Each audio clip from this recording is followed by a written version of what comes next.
Hello everyone, this is रक्षा रघुवंशी और इस lecture में हम इंडियन पॉलिटी से पब्लिक सर्विसेज सार्वजनिक सेवाओं के बारे में डिस्कस करेंगे। देखिए, हमारी जो पब्लिक सर्विसेज है वो कब से स्टार्ट हुई इंडिया में, कौन कौन सी पब्लिक सर्विसेज होती है, राज्य सेवाएं, केंद्रीय सेवाएं और होती है अखिल भारतीय सेवाएं। ठीक है, ये होती है सरकारी सेवाएं। अखिल भारतीय सेवा ऑल इंडिया सर्विसेज, जिसमें कौन कौन सी होती है, आईएएस, आईपीएस और आईएफएस होती है। ठीक है, तो ये सभी चीजें हम डिटेल में डिस्कस करने वाले हैं इस लेक्चर में। चलिए स्टार्ट करते हैं पब्लिक सर्विसेज। ओके, सबसे पहले तो सार्वजनिक सेवाएं जो है, जिनको हम सिविल सर्विसेज बोलते हैं या सरकारी सेवा बोलते हैं। सार्वजनिक सेवा बोलते हैं, सरकारी सेवा बोलते हैं और सिविल सेवाएं बोलते हैं। ठीक है, ये इनको तीन भागों में, तीन श्रेणियों में वर्गीकृत किया गया। तीन तरह की होती है। कौन कौन सी? अखिल भारतीय सेवाएं, जिसको हम बोलते हैं ऑल इंडिया सर्विसेज। केंद्रीय सेवा, जिसको आप क्या बोलते हैं, सेंट्रल सर्विसेज। और राज्य सेवा, जिसको हम स्टेट सर्विसेज बोलते हैं। अखिल भारतीय सेवा, all India services, central services और स्टेट सर्विसेज। राज्य सेवा, केंद्रीय सेवा और अखिल भारतीय सेवा। ठीक है, ये तीन श्रेणी में है आपकी सिविल सेवाएं, जो सरकारी नौकरी होती है, सरकारी सेवाएं होती है, वो तीन में आती है। ठीक है, ओके। अब बात करते हैं कि ये जो सेवाएं हैं इनको कौन कंडक्ट कराता है। तो सबसे पहले तो मैं आपको बता दूं, हम अभी देखने वाले हैं अखिल भारतीय सेवा की, ऑल इंडिया सर्विसेज की। ऑल इंडिया सर्विसेज जो कि आईएएस ऑफिसर्स होते हैं, कौन? IAS, IPS, Indian police services और आईएफएस, फॉरेस्ट सर्विसेज। ठीक है, आईएफएस, इंडियन फॉरेस्ट सर्विसेज। ये जो तीनों सेवाएं हैं, इनको कौन कंडक्ट कराता है? तो यूपीएससी कंडक्ट कराता है, यूनियन पब्लिक सर्विस कमीशन। ठीक है, संघ लोक सेवा आयोग ये कंडक्ट कराता है। तो पहले ये संघ लोक सेवा आयोग के बारे में देख लेते हैं, उसके बाद ये ऑल इंडिया सर्विसेज के बारे में पढ़ेंगे। ठीक है, तो संघ लोक सेवा आयोग जो है वो पहला लोक सेवा आयोग की स्थापना की गई थी अक्टूबर 1926 में। मतलब स्थापना से, हमारी जो स्वतंत्रता थी उससे पहले इसकी स्थापना की गई थी 1926। ठीक है, लोक सेवा आयोग की। उसके बाद हमें आजादी मिल गई और आजादी के बाद हमने संवैधानिक प्रावधानों के तहत 26 अक्टूबर 1950 को लोक सेवा आयोग की स्थापना की। ठीक है, तो आजादी के बाद कब की? 26 अक्टूबर 1950 को। तो ये जो लोक सेवा है वो आपकी कब से चल रही है? आजादी से पहले से चल रही है। ठीक है, तो इसलिए नई बात नहीं है। स्वतंत्रता के बाद हमने फिर 26 अक्टूबर 1950 को इसकी स्थापना की, लोक सेवा आयोग की। ठीक है, ओके। इसे संवैधानिक दर्जा देने के साथ साथ इसको स्वायत्तता भी प्रदान की गई, जिससे कि बिना किसी दबाव के योग्य अधिकारियों की भर्ती कर सके। जो यूपीएससी है वो एग्जाम कंडक्ट कराता है, उसको एक तो संवैधानिक दर्जा दिया गया, मतलब संविधान में बताया गया इसके बारे में, और इसके साथ साथ इसको फ्रीडम दी गई कि ये एग्जाम्स करा सके और अधिकारियों की भर्ती कर सके बिना किसी दबाव के। ठीक है, इससे संघ लोक सेवा आयोग का नाम दिया गया बाद में। संघ लोक सेवा आयोग कब दिया गया था? 26 जनवरी 1950 को। ठीक है, इसको लागू किया गया था। और संघीय लोक सेवा आयोग 1935 का जो एक्ट आया था ना आपका, भारत सरकार अधिनियम, उसमें इसको नाम बदल दिया गया था, संघ लोक सेवा आयोग कर दिया गया था। ठीक है, इसको पढ़ेंगे हम आगे। यह एक संवैधानिक संस्था है। यूपीएससी कैसी एक संवैधानिक संस्था है, लोक सेवा आयोग एक संवैधानिक संस्था है। इसकी स्थापना कब की गई थी? संविधान में की गई थी और संविधान के अनुच्छेद 315 के अंतर्गत आपका यूपीएससी संघ लोक सेवा आयोग आता है। ठीक है, सामान्यतः आयोग के अध्यक्ष में जितने भी लोग होते हैं उसमें अध्यक्ष है 9 से 11 सदस्य होते हैं, मतलब कि टोटल 9 से 11 सदस्य होते हैं ऐसे। ठीक है, ओके। संघ लोक सेवा आयोग सिविल सेवकों की भर्ती के लिए एक मुख्य संस्था है, जो केंद्र और केंद्रशासित प्रदेशों में विभिन्न प्रशासनिक परीक्षाओं का आयोजन करती है। देखिए, संघ लोक सेवा आयोग मतलब कि यूनियन की है, सेंट्रल गवर्नमेंट की है, तो ये सिविल सेवाओं के लिए आयोजित की जाती है और इससे जो अधिकारी बनते हैं वो केंद्र में और केंद्र शासित प्रदेशों के लिए प्रशासनिक परीक्षाओं का आयोजन करता है। केंद्र शासित प्रदेश के लिए और केंद्र के लिए ये सेवाओं जो भी आपकी परीक्षा है वो आयोजित करता है। और इससे चुनकर जो लोग आते हैं वो केंद्र में भी आते हैं, राज्यों में भी आते हैं। ठीक है, वो हम आगे देखेंगे। तो क्लियर हो गया यहाँ तक आपको? एक संवैधानिक संस्था है यूपीएससी, जो एग्जाम कंडक्ट कराती है, जिससे कि आप आईएएस, आईपीएस और आईएफएस बनते हैं। और भी बहुत सारी सेवाएं आती है जो यूपीएससी और भी बहुत सारे एग्जाम्स कंडक्ट कराती है। ठीक है, तो यूपीएससी के बारे में जान लिया आपने। अब देखते हैं जो संघ लोक सेवा आयोग है, जो आपकी लोक सेवाएं हैं, ऑल इंडिया सर्विसेज, ये कब से स्टार्ट हुई, क्या इनका मतलब बैकग्राउंड है, हिस्टोरिकल बैकग्राउंड क्या है। तो देखिए, तो सबसे पहले तो 1854 की बात है। यहाँ पे एक आयोग का गठन किया गया था, the committee on Indian civil services. इसका गठन किया गया था, जिसके अध्यक्ष कौन थे? मैकाले थे। ये क्यों गठित किया गया था? ये जो लोक सेवक है उनकी नियुक्ति, उनकी प्रतियोगी परीक्षा के आधार पर मतलब किस हिसाब से इनकी प्रतियोगी परीक्षा की जाए, इन सब चीजों का सुझाव देने के लिए इस आयोग का गठन किया गया था, जिसके अध्यक्ष कौन थे? Macaulay, Lord Macaulay. ठीक है, 1854 में क्लियर हो गया। उसके बाद 1855 में क्या हुआ? लंदन में भारतीय सिविल सेवा की पहली प्रतियोगी परीक्षा आयोजित की गई। कहां पे की गई? लंदन में की गई। पहले जो सिविल सर्विसेज की परीक्षा होती थी वो कहां पे ली जाती थी? लंदन में ली जाती थी। ठीक है, पहली प्रतियोगी परीक्षा कब की गई? 1855 में। ठीक है, कहां पे की गई? लंदन में की गई। उसके बाद 1866 में इसमें चेंज हुआ। इसमें क्या हुआ? जो सिविल सर्विसेज है उसकी जो मिनिमम एज है, उसकी परीक्षा के लिए मिनिमम एज उसको 18 वर्ष से कम करके 17 वर्ष कर दिया गया। ठीक है, जिसके विरोध में सुरेंद्रनाथ बनर्जी के नेतृत्व में 1866 में आंदोलन हुआ और जिसमें क्या बोला गया? जो भारत में जो सिविल सेवा की प्रवेश परीक्षा है उसकी आयु को घटाने के संबंध में ये विरोध। ठीक है, किसने किया था? सर सुरेंद्रनाथ बनर्जी। ठीक है, क्लियर है। उसके बाद 1886 में क्या हुआ? लॉर्ड डफरिन ने क्या किया? सर चार्ल्स एचिसन, इनकी अध्यक्षता में एक आयोग का गठन किया गया जिसका नाम क्या था? एचिसन आयोग। ठीक है, इन्हीं के नाम पर था, एचिसन आयोग, चार्ल्स एचिसन के नाम पर। जो ये आयोग था वो किस से रिलेटेड था? तो आयु से संबंधित था। आयु जो थी उससे संबंधित था, मतलब कि सिविल सेवा के लिए कितनी आयु होनी चाहिए उससे संबंधित था। इस आयोग ने 2 सुझाव दिए थे, 2 इंपॉर्टेंट सुझाव, जो कि क्या थे? सिविल सेवा की जो परीक्षा है वो इंग्लैंड और भारत में एक साथ ना ली जाए, मतलब कि एक साथ ये सिविल सर्विसेज की परीक्षा नहीं ली जानी चाहिए इंग्लैंड और भारत में। एक तो इनका सुझाव ये था। दूसरा सुझाव ये था कि इसकी मैक्सिमम एज है, अधिकतम जो आयु है सिविल सर्विसेज के लिए वो कितनी हो जाए? 23 ईयर्स मैक्सिमम एज। ठीक है, 23 ईयर्स। और मिनिमम आयु कितनी हो जाए? ये 17 हो गई थी। ठीक है, और मैक्सिमम कितनी? 23। ये किसने किया था? एचिसन आयोग ने सुझाव दिया। उसके बाद क्या हुआ? 1912 में एस्लिंगटन की अध्यक्षता में एक आयोग का गठन हुआ। ठीक है, एस्लिंगटन की अध्यक्षता में, इसके अध्यक्ष कौन थे? एस्लिंगटन। इनकी अध्यक्षता में एक आयोग का गठन हुआ जिसने ये सुझाव दिया कि परीक्षा जो है वो इंग्लैंड और भारत में एक साथ ली जाए। इससे पहले क्या बोला गया था? एक साथ ना ली जाए।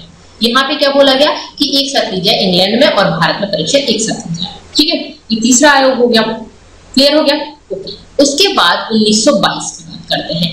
इस टाइम पर पहली बार लंदन और इलाहाबाद दोनों में एक साथ परीक्षा ली गई। मतलब इससे पहले कहाँ होती थी? लंदन में होती थी। उसके बाद लंदन और इलाहाबाद दोनों में परीक्षा ली गई और किस एक साथ ली गई। ठीक है, मतलब कि भारत में परीक्षा हुई, पहली बार भारत में परीक्षा हुई। क्लियर है?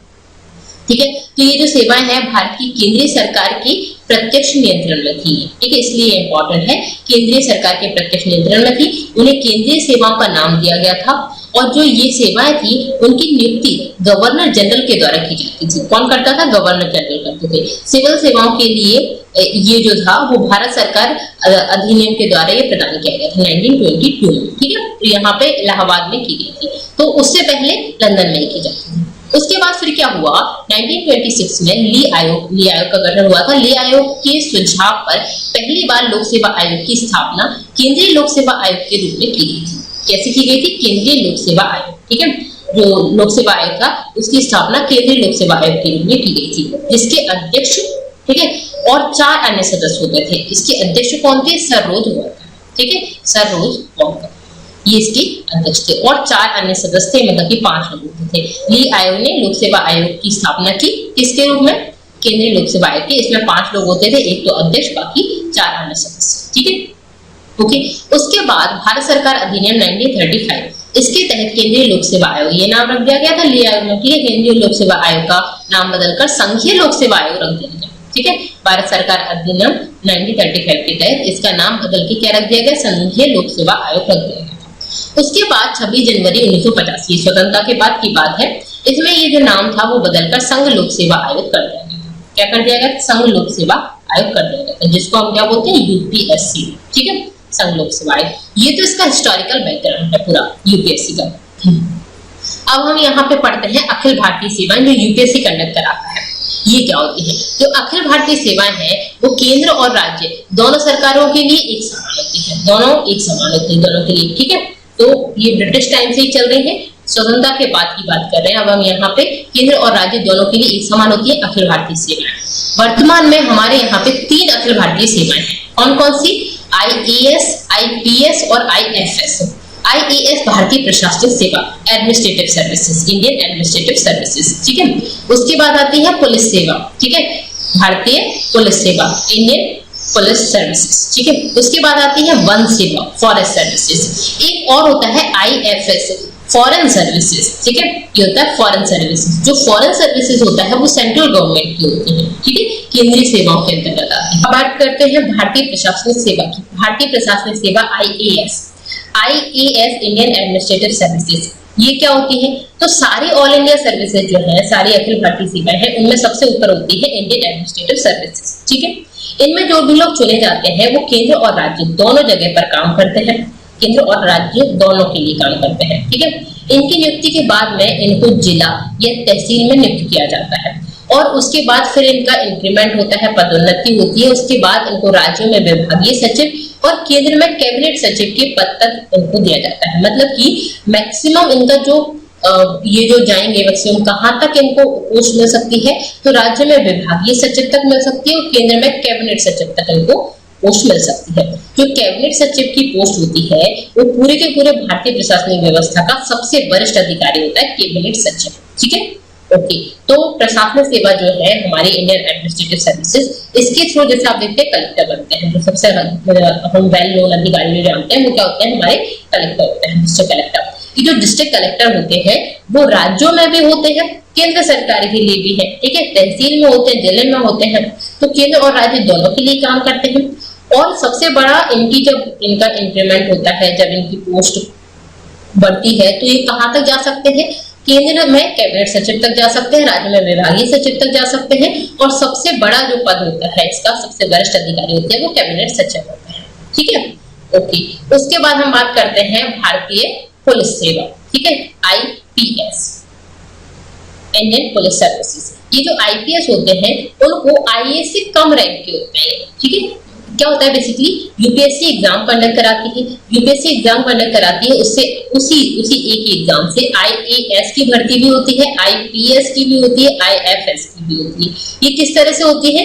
ये रैंकिंग के अकॉर्डिंग होती है। तो सबसे ज्यादा अच्छी रैंक वाले जो होते हैं उनको IAS मिलता है, फिर IPS, फिर ये किसी पर्सन टू पर्सन भी वेरी करता है। जैसे कि मान लीजिए किसी की पोस्ट मतलब किसी की रैंक इतनी अच्छी थी कि उसको IAS मिल सकता था, लेकिन उसको IPS ही करना है, ठीक है, तो उसके थ्रू भी मिलता है। ओके, ठीक है।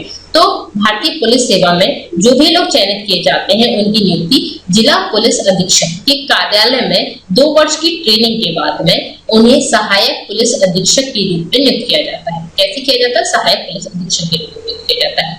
इनकी जो पदोन्नति होती है वो पहले पुलिस अधीक्षक होते हैं, फिर वरिष्ठ पुलिस अधीक्षक होते हैं, फिर उप निरीक्षक होते हैं, फिर पुलिस महानिरीक्षक और महानिदेशक बनते हैं। मतलब कि सहायक पुलिस अधीक्षक, उसके बाद पुलिस अधीक्षक, वरिष्ठ पुलिस अधीक्षक, फिर उप महानिरीक्षक, फिर पुलिस महानिरीक्षक और महानिदेशक, इस तरह से बनते हैं। उनकी हायरार्की भी हम आगे देखेंगे। इस सेवा में IPS अधिकारी जो होते हैं वही सेम IPS अधिकारी खुफिया ब्यूरो में, ठीक है, अनुसंधान और विश्लेषण संस्थान जो आपकी केंद्रीय जांच ब्यूरो होता है, CBI होता है, और अपराध अनुसंधान विभाग में भी अपनी अपनी सेवाएं देते हैं, ठीक है। यही IPS ऑफिसर्स ही होते हैं, ठीक है। ओके, अब देखते हैं इसकी हायरार्की। देखिए यहाँ पे सबसे जो टफ हायरार्की होती है पुलिस में होती है। हमें समझ नहीं आता कि कौन किससे बड़ा है, कौन छोटा है। तो सबसे छोटे होते हैं कांस्टेबल, ठीक है, कांस्टेबल। उसके बाद होते हैं इंक्रीमेंट के बाद, मतलब इसके बाद ये जाते हैं कहाँ पे? Senior constable. फिर उसके बाद जाते हैं हेड कांस्टेबल। देखिए यहाँ पे आप देख सकते हैं कुछ भी नहीं है इनकी वर्दी में। इनकी वर्दी में 2 फीते लगे होते हैं, इनकी में 3, ठीक है। उसके बाद आते हैं असिस्टेंट सब इंस्पेक्टर, ठीक है, इसमें इस तरह से। उसके बाद 1 स्टार होता है, फिर सब इंस्पेक्टर होते हैं SI, इसमें 2 स्टार होते हैं, फिर इंस्पेक्टर होते हैं, ठीक है, इनमें 3 स्टार होते हैं। फिर उसके बाद DSP होते हैं, एडिशनल सुपरिटेंडेंट होते हैं, फिर उसके बाद सुपरिटेंडेंट होते हैं ऑफ पुलिस, ठीक है। उसके बाद फिर जो असिस्टेंट सुपरिटेंडेंट होते हैं, यहाँ पे ये असिस्टेंट सुपरिटेंडेंट है। फिर यहाँ पे आ गए आपके DSP आ गए, फिर ASP आ गए, एडिशनल सुपरिटेंडेंट ऑफ पुलिस, फिर उसके बाद SP आ गए, ठीक है। उसके बाद आपके आ गए सुपरिटेंडेंट, जो आपके आते हैं सीनियर सुपरिटेंडेंट ऑफ पुलिस। उसके बाद आपके आ जाते हैं DIG आ जाते हैं, डिप्टी इंस्पेक्टर जनरल। फिर उसके बाद आते हैं इंस्पेक्टर जनरल, फिर आते हैं ADG एडिशनल, ठीक है। तो ADG सबसे ऊपर होते हैं, ठीक है। उसके बाद आपके इंस्पेक्टर जनरल आईजी होते हैं, फिर डीआईजी होते हैं, ठीक है। उस तरह से नीचे नीचे आता जाता है, ठीक है। एडिशनल सुपरिटेंडेंट होते हैं, डीएसपी होते हैं, इस तरह से होता है। क्लियर है? तो ये आपकी हायरार्की आती है पुलिस में, ठीक है। ये इसी तरह की हायरार्की और भी विभागों में होती है, सारे डिपार्टमेंट में सेम इसी तरह की हायरार्की होती है। पुलिस की सबसे टफ होती है, तो वो हमने देख लिया।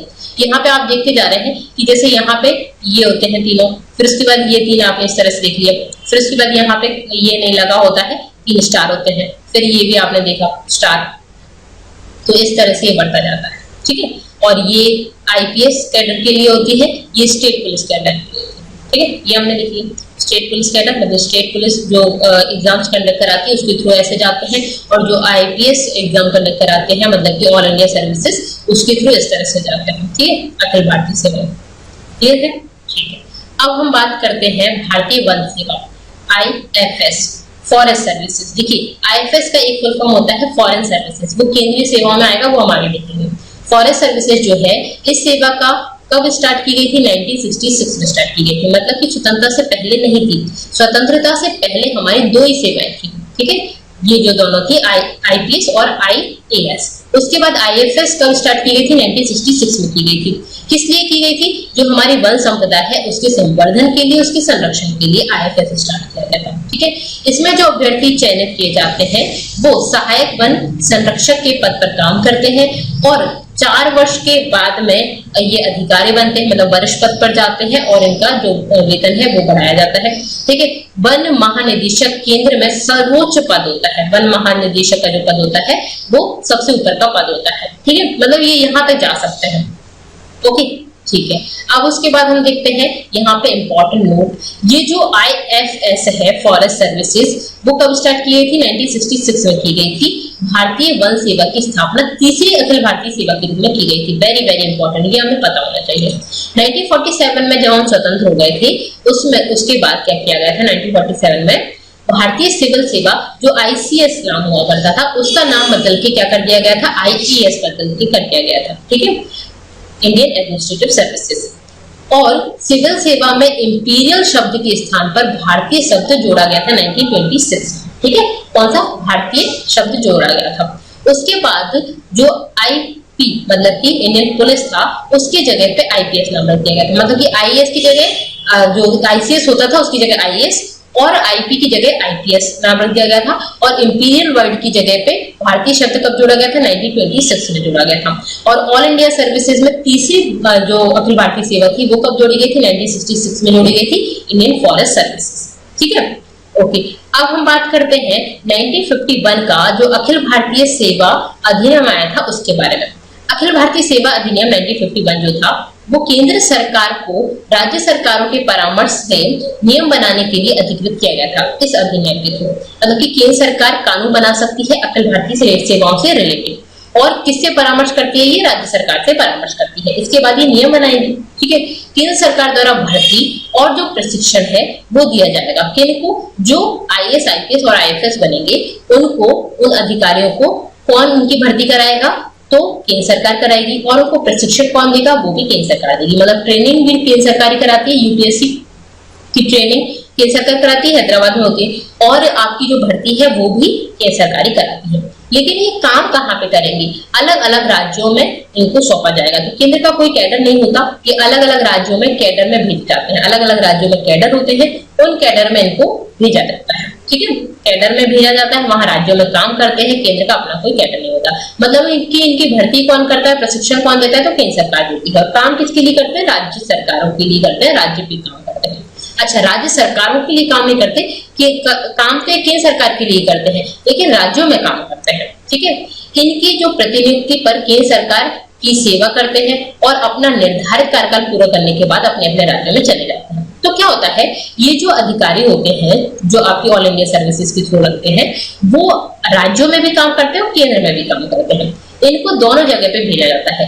ये केंद्र सरकार में कुछ टाइम के लिए काम कर रहे हैं, उसके बाद राज्यों में आ जाते हैं, फिर उसके बाद राज्य सरकार में कुछ टाइम के लिए काम कर रहा है, फिर केंद्र सरकार के अंदर मतलब केंद्र में चले जाते हैं। तो इस तरह से इनका ट्रांसफर होता रहता है एक जगह से दूसरी जगह, ठीक है। अब ऐसा कितने कितने टाइम के लिए होता है? 5-6 साल के लिए काम करते हैं, फिर 5-6 साल के लिए केंद्र में चले जाते हैं, इस तरह से होता है। ठीक है। तो केंद्र सरकार के पास भी आ जाते हैं और बाद में फिर अपना काम पूरा करके फ्री के राज्यों में चले जाते हैं। इनका जो वेतन और जो पेंशन है, वेतन भत्ते वगैरह जो है वो कौन देती है? राज्य सरकार देती है। तो कैसे याद रखो, ये राज्यों में काम करते हैं तो राज्य सरकार वेतन देगी, ऑब्वियसली सैलरी राज्य सरकार देगी। और इनकी ज्वाइनिंग कौन कराता है, भर्ती कौन कराता है, और इनको सैलरी कौन देती है? तो सैलरी राज्य सरकार कराती है भर्ती, और इनकी ट्रेनिंग कौन कराता है? केंद्र सरकार कराती है। ठीक है। इनका अंतिम नियंत्रण जो है वो केंद्र सरकार के पास होता है और तत्काल नियंत्रण राज्य सरकार के पास होता है। राज्य सरकार इनका ट्रांसफर कर सकते हैं, बिल्कुल कर सकते हैं राज्य सरकार इनका ट्रांसफर, लेकिन इनको इनके पद से सिर्फ केंद्र सरकार ही निकाल सकती है। मतलब कि इनको जो भी पर्सन अपॉइंट करता है उससे नीचे की रैंक वाला कोई भी व्यक्ति इनको इनके पद से नहीं हटा सकता। ठीक है। तो यहाँ पे राज्य सरकार के पास इनका तत्काल नियंत्रण होता है और केंद्र सरकार के पास अंतिम नियंत्रण होता है। ठीक है।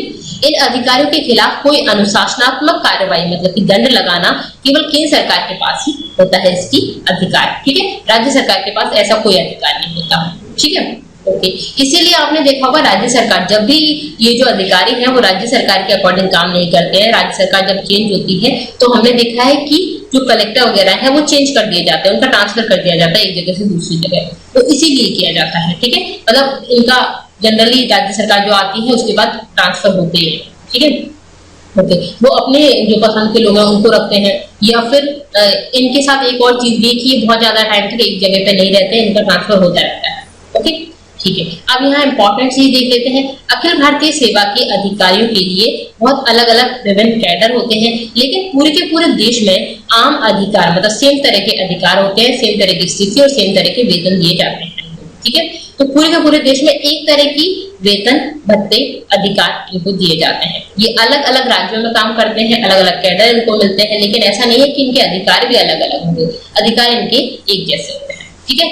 यहाँ पे सरदार वल्लभ भाई Patel very very important, Sardar Vallabh भाई पटेल जो थे उन्होंने अखिल भारतीय सेवा के जनक बोला जाता है। संविधान सभा में अखिल भारतीय सेवाओं के समर्थक थे ये। ठीक है। Very very important, Sardar Vallabh भाई पटेल, इनको अखिल भारतीय सेवाओं का जनक बोला जाता है। क्यों बोला जाता है? क्योंकि देखिए आपने इससे पहले हमने हिस्टोरिकल बैकग्राउंड देखा इसका, तब हमने देखा कि अखिल भारतीय सेवाएं जो है वो आपकी स्वतंत्रता से पहले हो रही थी, और स्वतंत्रता से पहले ये जो अधिकारी थे जो अखिल भारतीय सेवाओं से आते थे, ये जो पहले जो नेता थे जो आंदोलन कर रहे थे देश के लिए, उन लोगों को जब भी मन करता था तब जेल में डाल देते थे। थोड़ा इनके पास पावर भी ज्यादा होती है, तो इस तरह से जो हमारे स्वतंत्रता सेनानी जो थे वो ये पसंद नहीं कर रहे थे, संविधान सभा में जो लोग थे वो पसंद नहीं कर रहे थे कि अखिल भारतीय सेवाएं भारत में रखी जाए। ठीक है।